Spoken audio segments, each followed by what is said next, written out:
Greetings, friends. This is Dr. Richard Marks, and welcome to A Murder Most Foul, The Life of a Hitman, a reading of my unpublished novel, In Chapters. I hope you'll enjoy it. Chapter 12, Then, Wild Things.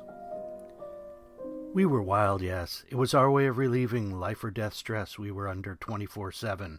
But the education Sarge had provided us was the other side of the coin. I remember coming back from one job and finding Coop and Thomas discussing religion. Sarge was smoking his pipe and looked up to ask me, "So, yam yam, blam blam?" "Yes," I responded. "The good doctor's practice is officially closed," I laughed. "There will always be one to take his place," Sarge replied.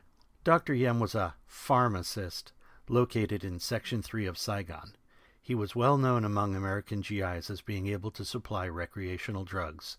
There were rumors that he was Kong, as he was often seen at the Pho Ben Noodle Shop, which was known to be a Kong meeting place. While turning a blind eye was typical for American intelligence, they had decided they couldn't turn a blind eye any longer, as in a 3-week period, 8 American soldiers had died of ODs from drugs purchased from Dr. Yam. Dr. Yam was also an acquaintance of Do Van Kan. Kan was a shoemaker who lived at 18314 Than 2. Kan was also a Kong sympathizer who had dug out 2 huge secret ammunition vaults under his shop. I was tasked with damaging or destroying as many of the munitions as possible, but instructed to make it look like an accident. Part of the operation included eliminating Dr. Yam. Rendering the hidden arms inoperable was fairly easy. One night, Alan, Rich, and I burrowed into the storage basement and introduced water mixed with magnesium into the basement, making it look like a plumbing accident. Magnesium was easy to get, as it's used in all enhanced blast explosives. Sarge made the requisition, and voila. Sarge usually was a point man for any dealings with regular Army, as everyone preferred a veil of deniability between our ops and regular Army activities. It was another example of our hands being tied, while the bad guys could do anything they wanted. The magnesium water solution caused galvanic corrosion in metal objects, rendering them unreliable. I'm pleased to say Can Stash was never used against Americans. Hitting Yam was a much simpler process. Yam's operations would involve trading ordnance for drugs. As U.S. military, it was always very easy to pick up a weapon to trade to the good doctor. Security was often lax and almost too easy to bribe. Yam would then give the weapon to Can, and the circle of death would be complete. I simply walked into Yam's office with an M14 and accidentally discharged it into the good doctor. "Physician, heal thyself." A quick look in the doctor's back office told me that major surgery was needed. His inventory was huge. Some rubbing alcohol and a match took care of the problem and gave District 3 a special night of the best fireworks Uncle Sam could buy, and a great buzz to go with it. Hopefully some GIs would live to kill another day rather than ODing in their bunks. But back to the great theological debate. As far as I could tell, Coop and Thomas were arguing about who would win if Francis of Assisi and Thomas Aquinas squared off in the ring. Ah, the things we do when we get bored. Thomas was of the opinion that Francis' lack of fear would have made him a formidable opponent. In 1219, Francis went to Egypt during the 5th Crusade to attempt to seek an audience with the Sultan of Egypt in an effort to convert him to Christianity. Apparently, Francis figured that either he could try to convince the Sultan to convert or be killed as an infidel, thus earning martyrdom. Francis seemed to consider this a win-win. Thomas took it as a sign of incredible courage. Coop took it as a sign of incredible stupidity. Several times during their discussion, Sarge looked up at me and rolled his eyes. Coop produced a book called Life of the Saints and passed around the illustrations of both saints. "Aquinas looked like a linebacker," Coop joked, "while Assisi looks like a guy who works in a pet shop. What do you think, Sarge?"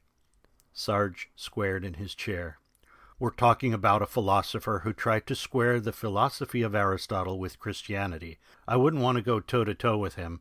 Besides, my ex-wife taught me never to go up against a Sicilian." "Is that why you broke up, Sarge?" Thomas asked. "No, son. God himself broke us up. Cancer," Sarge answered in a very rare moment of emotion. I quickly tried to change the subject. "He was perhaps the most important philosopher-theologian of the Middle Ages, And Thomism was essential to the Founding Fathers in developing the basis for individual rights, moral responsibility, as well as human liberty, and most importantly, the moral limits of government. Aquinas was a kick-ass. Thomas added, I'm willing to concede that Aquinas was a more important thinker than St. Francis, but I'd love to see them argue about animals not having souls. That's not accurate. When we read disputed questions on truth, it seemed that Aquinas believed that animals could have souls, but unlike humans, those souls couldn't survive death. Coop reminded us of the book we had read that seemed like so many years ago. I love the yin-yang of our group and the education our Plato, Sarge, had installed in us. Most people would assume that Coop's thoughts were only carnal and hedonistic, but he was deeper than 99.9% of the population. Thomas turned to Sarge, who had gone silent, obviously lost in reverie about his wife. What do you think, Sarge? Well, Thomas, I'm sorry, but I think I'm going to give this round to Coop. I'll also say I'm always impressed by our little debates. I think the intellectual plane here would shock most folks, and it's a constant reminder not to judge a book by its cover. We're surrounded by so much death and corruption here. I'm proud of all of my warrior scholars. Sarge, it's getting hard to believe in anything at all, I glumly admitted.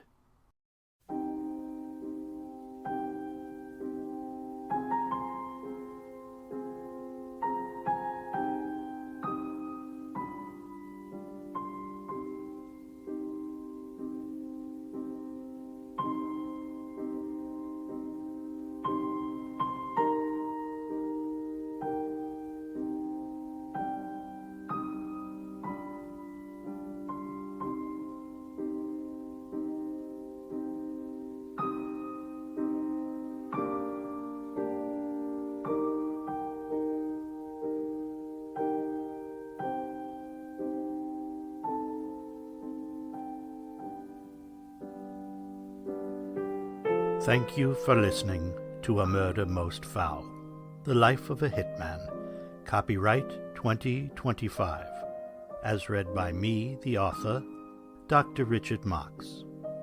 A new chapter will be posted each week. A Murder Most Foul is produced and recorded at Batavia Studios in Jakarta. This podcast and A Murder Most Foul, The Life of a Hitman are solely works of fiction, and any similarities to persons living or dead are merely coincidental. The music used in this podcast is the second movement of Franz Schubert's Piano Trio in E-flat, Opus 100. If you have any questions, comments, or suggestions, please feel free to email me at drrichardmarks@gmail.com. That's drrichardmarcs@gmail.com. If you enjoy the show, please like and subscribe to the podcast and tell a friend. Thank you, and until next week, be more than you seem.